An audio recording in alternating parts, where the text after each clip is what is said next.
که چیرې د قرباني څاروی مړ شي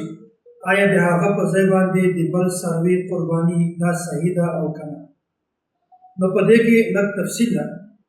اوله خبره خو دا ده که چېرته د قرباني کولو کس دا غریب وي او دی بیا د غربت په حالت کې هم د قرباني دپاره څاروی واخلي او بیا په اختر نه مخکې دغه څاروی مړ شي، په دې صورت کې په غریب باندې بل څاروی اخیستل او بل قرباني کول دا ضروري نه ده، بلکې د غریب څاري نه دغه قرباني ساقطه شو، ختم شو بس. او که چېرته د قرباني کولو کس مالدار وي بیا په دغه صورت کې د ده نه قرباني نه ساقطېږي،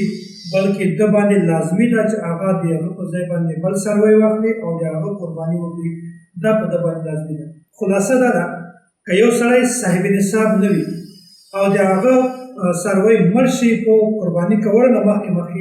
بس دا سړی قرباني ساقطه شو. او که کوم سړی صاحب نصاب وي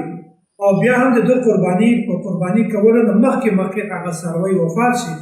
مړ شي، بیا په داسې صورت کې په ده قرباني ساقطه نه، په ده باندې بله قرباني کول دا لازمي او ضروري ده.